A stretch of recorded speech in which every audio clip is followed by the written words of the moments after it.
So, ladies and gentlemen, as you may or may not know, Unleashed Games does have access to 19 of the heroes that Epic Games released onto the Epic Games Marketplace.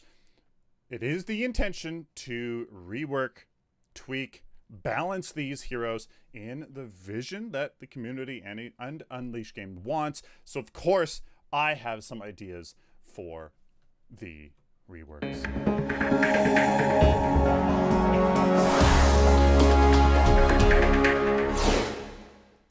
Hello, ladies and gentlemen. I am Sylphin.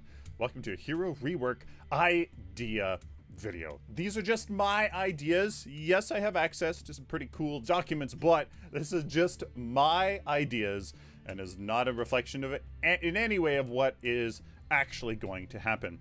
I want to have a discussion with you down in the comments about Grim, particularly in this video, and what he is, how maybe he can be reworked or balanced to make him more Grim-like, right? More GRIM.exe-like.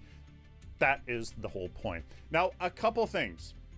One, hero passives are coming back. So their passives should help define their hero role, their niche, their gameplay to serve a purpose.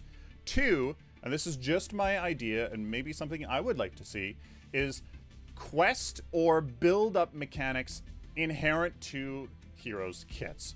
For example, you'll see in Grim's Reflector Shield, that I'm now calling it, there is a build-up mechanic. The more you do something with an ability or basic attacks, you get something from that. It rewards your execution of a hero in a certain way, and you get rewarded for it. So, let's get on with it.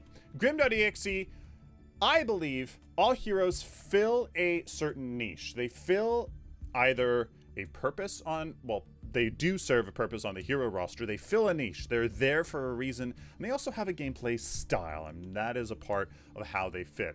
On top of that, then lore, then art design comes in and kind of connects them to the universe and makes them significant in other ways other than just gameplay. So in my opinion, Grim.exe has always been somewhat of an anti-CC ranged carry. There are others like Twin Blast, who's very mobile and very stuff like that, but maybe when we get to him, you'll see my idea and how to make him maybe not mobile to get to be anti-CC, but mobile to do his job. So Grim.exe, I think, in my opinion, it's kind of like an anti-CC ranged carry without deflector shield. He can slow people and kind of keep people at bay, that sort of an idea. This is my idea to emphasize his anti-CC ranged carry-ness. Now, his appearance and model, I do believe, need a change. It needs to be reduced in size to about 5-10% larger than Murdoch. A bit bigger than your average human, perhaps, right? Maybe he was made by humans, I don't know, but at least smaller than what he is. He is a broadside of a fridge, and you could hit him with absolutely anything at any time, and that's not good for a carry. So, reduced his size, that'll help him out a bit. Now, his passive. What is this unique, interesting passive? Well, in my opinion, I think this is my idea. 30, 40, 50%, the different levels of upgrading the ability, of all damage and crowd control effects Grim.exe blocks with his Reflector Shield are reflected back at the enemy, both damage and the effect of the ability. And his basic attack damage is empowered by 10, 15, 20% for 2, 2.5, and 3 seconds. So what this does is it reflects that CC and the damage, if there is damage to it, back at the enemy, hurts them for trying to hurt Grim, and his basic attack damage is empowered. He's a carry. He deals damage by 10, 15, 20% for 2, 2.5, and 3 seconds in the early game. You don't get that much of a buff. He is a carry. It scales into late game. In the late game, 20% for 3 seconds. That is significant. That'll be a very unique passive that, because you're picking Grim to be anti-CC, you are rewarded by doing things around CC. Now, Reflector Shield. this is a big part of his kit. So this needs a little bit of a rework because it's now a reflector shield. It reflects things. Every 10 seconds, instead of 14, 12, 10, and 8, GRIM.exe can create an energy field around him that blocks the next ability within 1 second, reflects the next ability, pardon me.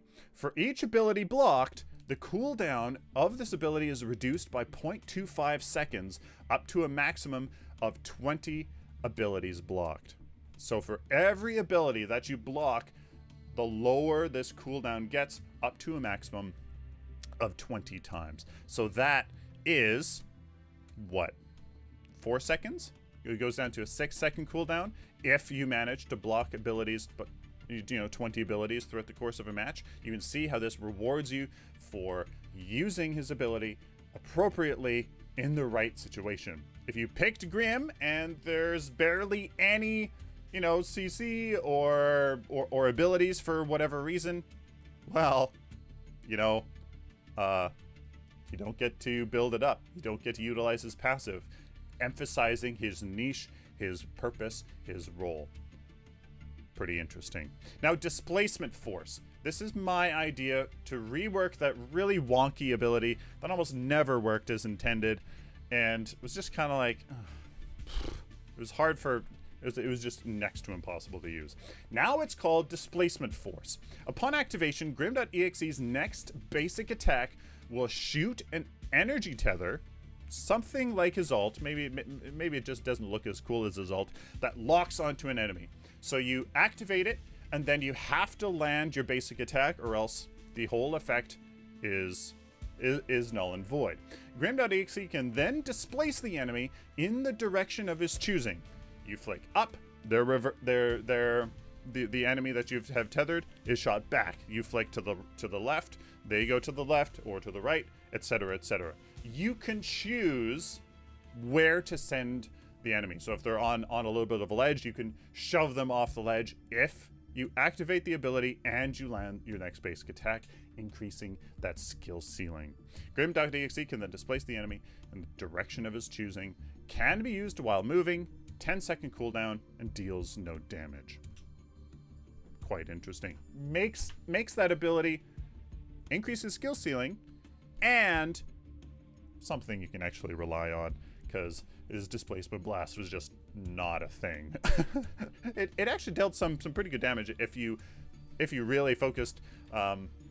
If you built him like a mage, it actually really did do something, but not. I don't think it really fit him as a carry.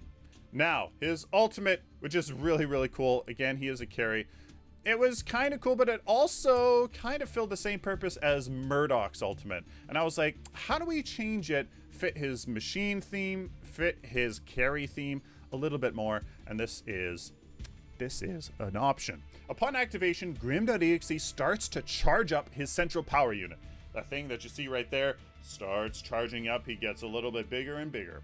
A lock-on targeting mode slowly engages after 3 seconds, where Grim.exe either confirms his gyro targeted force orb on a target enemy or continues to have a lock-on targeting mode for an additional 3 seconds.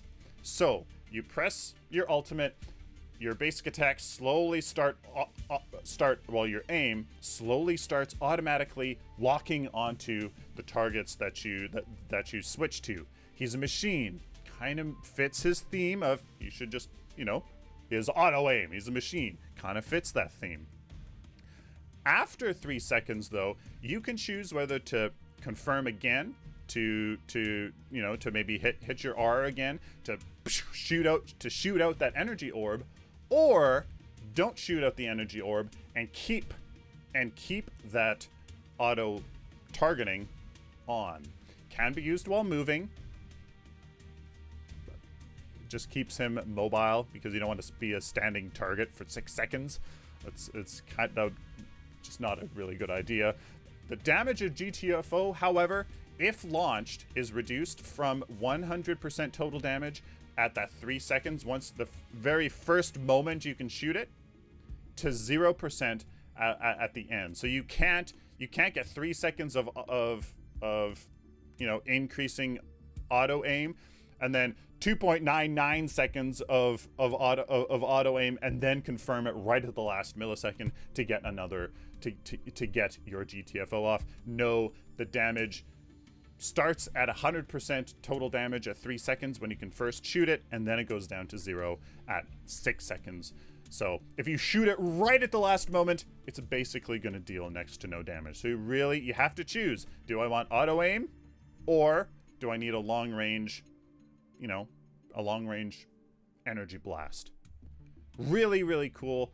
I like this idea. It fits a niche and a theme. It's all about that niche, about what kind of gameplay purpose does this hero serve? What's their role in the hero roster? And how do you emphasize that? Make the draft pick relevant, and then the gameplay serves that. And there's an internal loop that serves that. And I think I like it. So let me know down in the comments what you guys think. Grim, he is my favorite carry. He was never really quite relevant. There was a time, I think, in Legacy when he was relevant, but I wasn't good enough to even know that he was meta at one point, so I didn't get to use him. I would love to play Grim at like this. Absolutely love to play Grim like this. What do you guys think? Let me know down in the comments. Do you think he's better as a different niche? A different theme?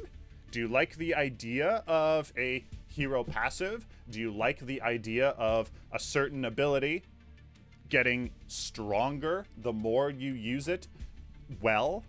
Do you like those ideas? Do you like the combination of those ideas? Let me know down in the comments. Again, this is just my idea. This is not what's happening. Hashtag just an idea. This is what's happening. Just my idea. Let me know down in the comments below. Please subscribe if you guys like this video. Dislike it if you dislike it. And of course, share it with the community. And of course, stay optimistic and positive.